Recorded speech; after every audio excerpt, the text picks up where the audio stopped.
Hello, and we'll be talking about genetic modification within humans. In this presentation, Alexis O'Neill, Noah Tomlinson, and Eric Aguilera, and me, Julia Jimenez, will be talking about what's going on with. And so, for genetic modification, in reference to humans, is basically the way of being able to design your children, in the sense that you could choose how they look and what abilities you'll want them to have. Scientifically speaking, genetic modification is a process of manipulating an organism's DNA using biotechnology. It is a process of transferring genes within and across species to produce. And so, moving on to the laws of biotech, this to prevent this field of biotech from getting out of hand, we have prepared a couple of laws of biotech that restricts abuse of this system, which are no man or woman or child will be bred specifically, malfare, warfare, work, or any single task. No man can be branded by a company to promote their brand. And so, the National Environment Policy Act requires the federal agencies in some cases to prepare an environmental assessment to federal action such as adopting a policy or approve. For example, in April 1998, scientist Jeremy F. Flicken and another scientist named Newman, who who are both well, they they they modified a chimpanzee with a human's DNA, and it's called the humanzee. And well, this created a debate and on this issue, the National Environment Policy Act um, to be more um, more strict on this type of abuse, because this could potentially happen and maybe we won't be ready for this. And so the United States um, denied the patent on the grounds that it would violate the 13th Amendment of the Constitution of the United States, which it prohibits slavery, and that's what we might cause if this were to get out of hands and other companies would abuse this. Genetic modification has been around since the beginning of time.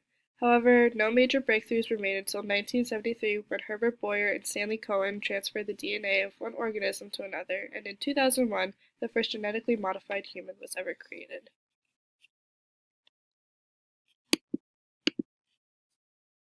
As of now, the technology is still too early in relation to humans. It is commonly used today in plants and foods to produce better food sources.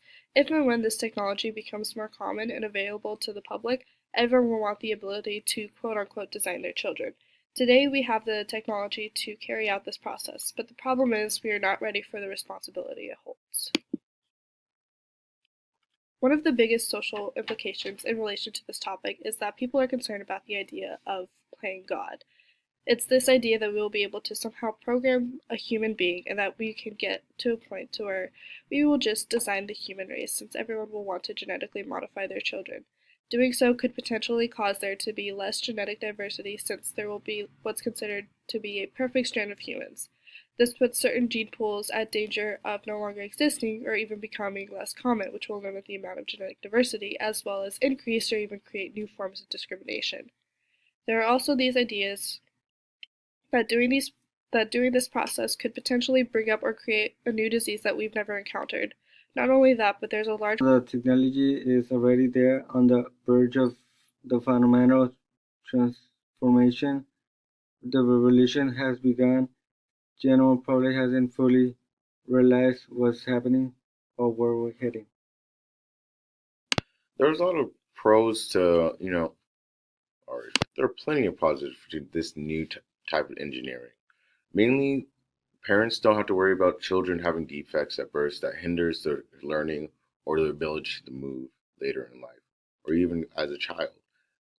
Abilities that would, even shorten their lifespan to something that we haven't seen, a couple months or a couple years of life with your child until you have to go with what life without.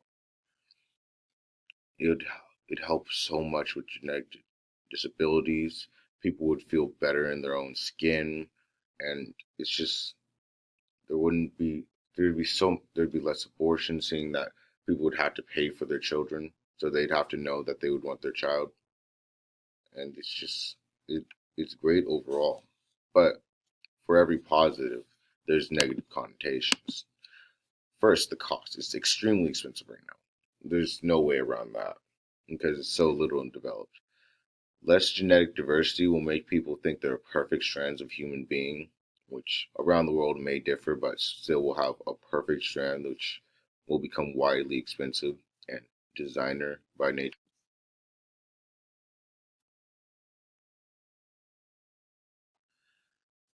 But not all is lost. We have resolutions for each one of these cons, and if put into action, they can be they can be manageable. For example, the production cost of designer babies is currently extremely high. We can all agree on that.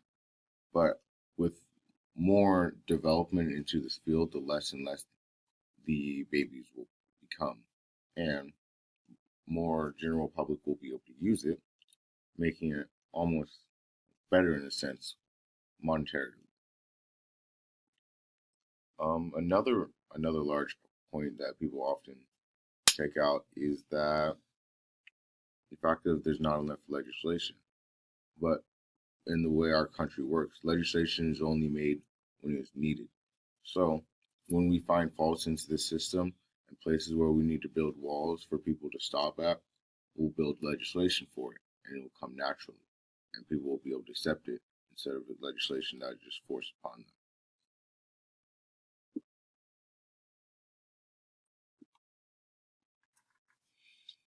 And like a lot of people think this will bring a segregation between perfect humans and real humans, but I feel like over time people will come together and really see that we're there is no difference, and it'll make more of a scene of togetherness instead of pulling us apart, which which is something we all strive for. In this day and age, genetic.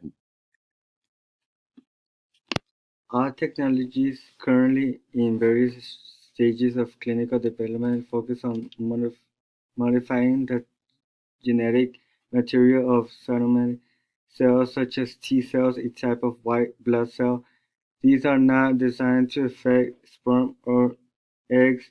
At this early stage, scientists should agree not to modify the DNA of human reproductive cells, and should a truly compelling case ever arrive for the therapeutic benefits of germline modification, we encourage an open discussion around the appropriate course of action. Like said before, as of now, the technology is still too early in relation to human. It is commonly used today in plants and foods to produce better food service. If and when this technology becomes more common and available to the public, everybody will want the ability to design their designer baby. Today we have the technology to carry out this process, but the problem is researchers are beginning to use genetic technology to unravel the genomic contributions to these different phenotypes of technology. Knowing that the scientists are experiencing on this type of modification of a human being is going to be less expensive to do this process. A Newscom article suggests that by adding runs for night vision, we can reduce the usage of electricity. Also, it is probably going to take 2 to 3 years away from being able to sequence the cell of a 5-day-old embryology to estimate the height of a person within an inch or two, and a decade away from being able to predict within 5 to 10 points of what the child's IQ will be.